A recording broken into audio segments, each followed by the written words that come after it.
अदब की महफिल होती है। खुदा की कसम ये तो नबी की महफिल है। अगर आप मदीना शरीफ चले जाओ, रोज़े रसूल के बिल्कुल सामने चले जाओ, अगर वहां अदब न कर सके तो अल्लाह की कसम मदीने जाना भी आपका बिल्कुल बेकार है। अदब बहुत जरूरी है।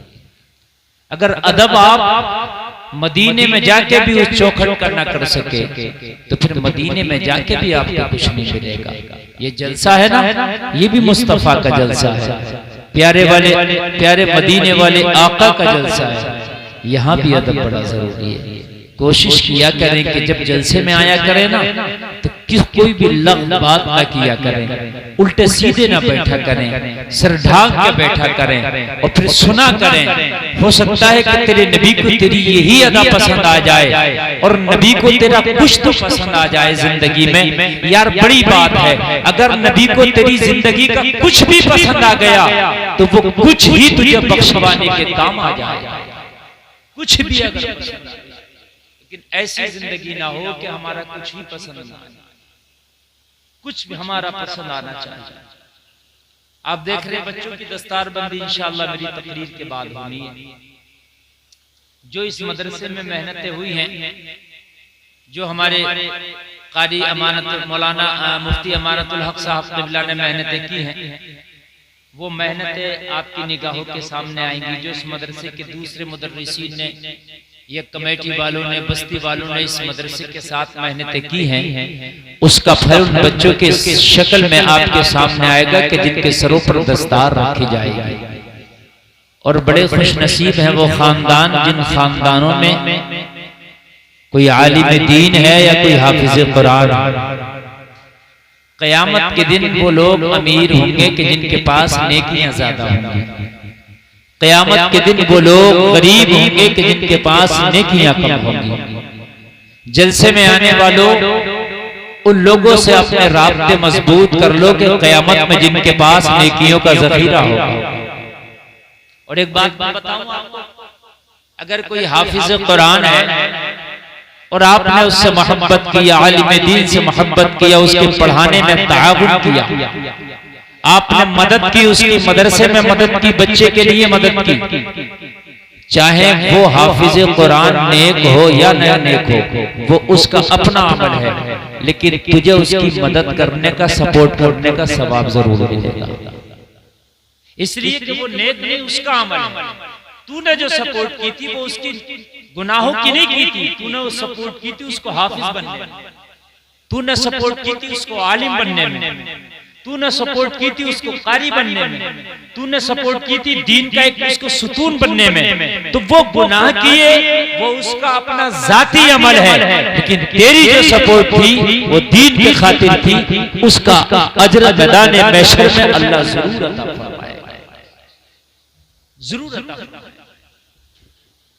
और हाफिज कुरान बनना, आलिम दीन बनना, ये कोई आसान काम नहीं होता, ये बड़ा मुश्किल काम है। मालूम है आपको, कोई भी किताब आप पढ़िए, लेकिन उस किताब को आपने याद कर लिया और अगर थोड़ा बहुत आगे पीछे हो गया कोई बात नहीं चलेगा। मैंने किताब पढ़ी, उसमें वजू का तरीका पढ़ा, तो जब वजू का तरीका मैंने पढ़ा तो जैसा किताब में लिखा था अगर वैसा मैंने नहीं सुनाया, अपने अंदाज में सुनाया, तब भी कोई बात नहीं। मकसद है वजू का तरीका आपके सामने पेश कर दूं। मकसद क्या है? मैं वजू का तरीका आपके सामने पेश कर दूं, चाहे अपने अंदाज में कर दूं, चाहे मेरी बात अल्फाज 19-20 हो जाए, लेकिन मफहूम वही होना चाहिए जो किताब का चलेगा। लेकिन खुदा की कसम कुरान एक ऐसी किताब है कि जिसका नुक्ता और ज़ेर ज़बर भी इधर से उधर नहीं कर सकते। ये है वो, ना नुक्ता ना ज़ेर ज़बर इधर से उधर कर सकते आप। जैसा लिखा है अलहम से लेके बन्नास तक हूबहू आपको ऐसे ही पढ़ना है और ऐसे ही सुनाना है। अगर आपने चेंज कर दिया अपनी तरफ से तो कान खोल के सुन ले, तुझे सवाब नहीं मिलेगा बल्कि अजाब मिलेगा।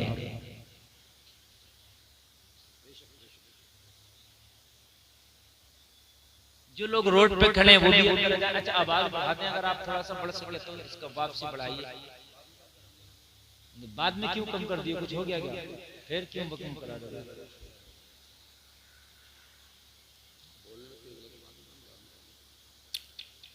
जो लोग बाहर खड़े हैं अब तो शायद मेरे बात कोई और नहीं आएगा, अब मैं आखिरी कड़ी हूँ और अगर आ जाए ना तो बड़ा अच्छा लगेगा और शायद तुम्हारे आने पे तुम्हारे नबी को भी तुम्हारे ऊपर प्यार आएगा, इसलिए कि तुम अपने घरों से नियत करके आए हो कि जलसा सुनेंगे और आप यहाँ रोड पर बैठ के गुजार दो तो गोया कि तुमने अपनी नियत को भी धोखा दिया। इसलिए कि नियत जब कर ली है जलसा सुनने की तो नियत के मुताबिक काम भी होना चाहिए। देखो बच्चों, बेटा अब तुम्हारा बस उठने का नंबर है बेटा, आखिर हो गई। अब अगर तुमने शोर मचाया तो मैं यहाँ से उठवा दूं, खामोशी से बैठे रहो और अगर बोलना है तो चुपके से उधर चले जाना। मेरी तकरीर शुरू हो रही है, बिल्कुल बिना तकल्लुफ मैं तकरीर शुरू करने जा रहा हूँ और इंशाअल्लाह मैं कोशिश करूंगा कि मैं कुछ ऐसी बातें बता करके जाऊं। मेरा मकसद ये नहीं होता कि मैं जलसे में आऊं और साहब ये कह के चले जाऊं भाई मुफ्ती गुलफाम आए थे हमारे जलसे में, भाई जलसा कामयाब बने। मकसद ये है कि कुछ ऐसी बातें बताऊं जो तुम्हें जमीन के ऊपर भी काम आए, जमीन के नीचे भी काम आए। कुछ ऐसी बातें बताऊं जो इतनी सर्दी में आप यहाँ आए हो, इतनी सर्दी में तो कम से कम वो बातें आप सुनकर ये सर्दी में बैठना ये तकलीफ भूल जाएं उन बातों की चाशनी के सामने। कम से कम वो बातें मैं बताने की कोशिश करूंगा, लेकिन कब, जब माहौल बनाएंगे, जब आप इन बच्चों को बिल्कुल खामोश रखेंगे। अब अल्लाह सलामत रखे आपका माहौल बन गया, अब आप सुनते रहे। मैं जो अर्ज करने चला हूं, अल्लाह फरमाता हमने इल्म वालों को दर्जों बुलंद किया, इल्म वालों जानने वालों को। एक जगह अल्लाह फरमाता इन्नमा यख्शल्लाह मिन इबादिहिल उलमा, अल्लाह फरमाता है कि जानने वाले ही अल्लाह से डरते हैं। यानी पता चला जो जानने वाले नहीं है दीन के वो अल्लाह से नहीं डरते। इसलिए कि जब आपको पता ही नहीं होगा हराम क्या है हलाल क्या है तो आप हराम को छोड़ोगे कैसे, हलाल को अपनाओगे कैसे। जब हमें पता ही नहीं हराम क्या है और हलाल क्या है तो हराम को छोड़ेंगे कैसे, हलाल को अपनाएंगे कैसे, पता ही नहीं। तो या तो हम हराम को भी हलाल समझ बैठेंगे और हलाल को भी हराम समझ बैठेंगे। चूंकि पता नहीं तो हम नहीं डरेंगे अल्लाह से।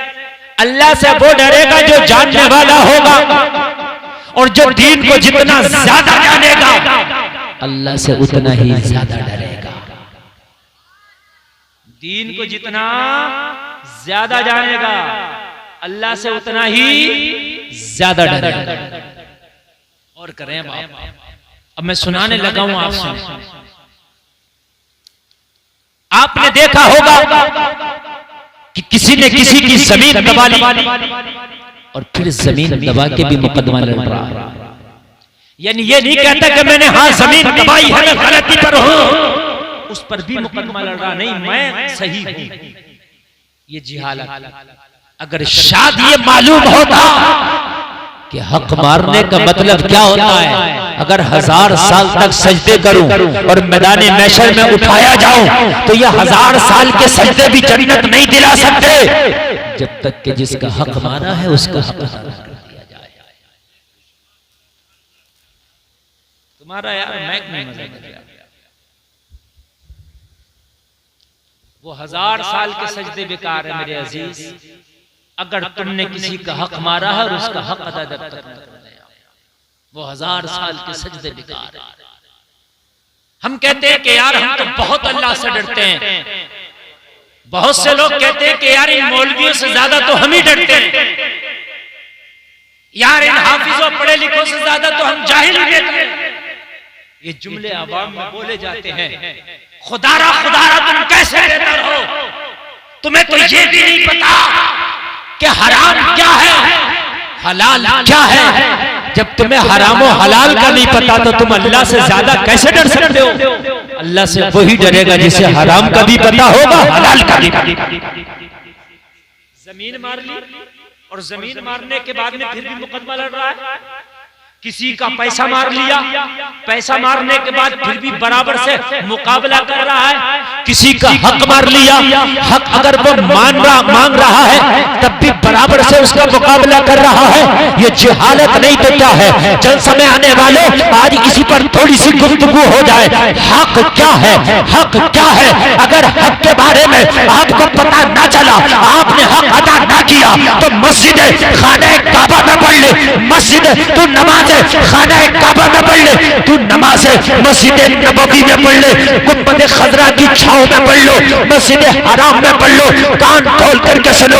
5 टाइम की नहीं, तू 9 टाइम की नमाज पढ़ ले, रोजाना का एक कुरान खत्म कर, रोजाना रोजा रख। लेकिन अगर तूने हक अदा नहीं किया तो अल्लाह की कसम खा के कहता हूँ, ना नमाजें काम आएंगी, ना रोजा काम आएगा, ना तिलावत कुरान काम आएगी। मैदान महशर में ये हक वाले दामन पकड़ के खड़े होंगे, तुझे घसीटा जा रहा होगा अल्लाह की बारगाह में। वो कमजोर कह रहा होगा जिसका तू हक मार के गया होगा, वो खड़ा होगा जिसकी तूने मैन छाटी होगी, वो खड़ा होगा जिसका तूने घर में से जो है हिस्सा नहीं दिया होगा, वो खड़ा होगा जिसका माल मार के गया होगा, वो खड़ा होगा जिसे दुनिया में तूने हाथ से तकलीफ दी होगी, वो खड़ा होगा जिसे सामान से तकलीफ दी होगी। या अल्लाह, उस पर मेरा हक बनता है। लोगों जरा गौर करो, रब फरमाएगा फरिश्तों इनके हक दिलाओ। अब यहां जमीन काटी है आपने, तो वहां जमीन तो लेके जाएंगे नहीं जो बदले में जमीन दे दें आप। देखो, शोर न मचाओ, जिसे नहीं आना है तो वो नहीं आएगा, और जिसे आना है वो रुकेगा, ठीक है। और सबको पता है कि मैं आ गया और मैं ओरिजिनल बैठा हूं, ऐसा भी नहीं कि कमेटी वाले लोकल को ले आए, ऐसा भी नहीं। तो मैं जब बैठा हूं तो अब जिसे सुनना है वो आएगा। और मेरे अंदर ये चीज है कि आप में से आधे भी लोग चले जाएं तो जितनी मेहनत से जितना मुझे बोलना, इसलिए कि मैं यहाँ आना था, मैंने वादा किया था, मेरा वादा हो गया। अब मैं अगर कम मेहनत से भी बोलूं तो कोई टेंशन नहीं, मेरा आने का वादा था। अब कैसा बोलना है ये मेरे ऊपर है, लेकिन अल्लाह उसका रसूल जानता है। बोलने का मकसद ये है, इतने मजमे में से अगर 10 लोग भी बात पे अमल कर ले तो जलसे का मकसद हासिल हो गया। आज तकरीर सुने और मैं तकरीर कर रहा हूं। एक बुजुर्ग से किसी ने पूछा कि हुजूर ईमान क्या है? तो कहा अदब का नाम ईमान। काय का नाम? अदब। कहा हुजूर अदब क्या है? कहा तमाम हुकूक की अदायगी का नाम अदब। समझ लें भाई, ईमान की डेफिनेशन समझ लें। कहा हुजूर ईमान क्या है? कहा अदब का नाम ईमान है। कहा अदब क्या है? कहा तमाम हुकूक की अदायगी का नाम अदब। आज तकरीर का मौजू बड़ा बेहतर पकड़ लिया मैंने, यकीन करना। हाँ, अब जो मैं बोलना चाहता हूँ इसके ज़िम्न में बहुत सी बातें बोलूंगा। हमारे मेंबर पे आप माशाअल्लाह देख रहे हैं, तलबाए कराम, उलमाए कराम तशरीफ रखते हैं। हमारे जामा मस्जिद के इमाम साहब क़िबला हजरत अल्लामा मौलाना मोहम्मद अहमद साहब क़िबला तशरीफ रखते हैं। ये दीगर मेरे दाएं बाजू की तरफ बाएं बाजू की जानिब बैठे, ये सब काबिल कदर है, काबिल तकरीम है। इन सबको मेरी तकरीर सुनने की जरूरत नहीं है, लेकिन इनका यहाँ बैठना बाई से बरकत है और इनको बैठने का भी सवाब है।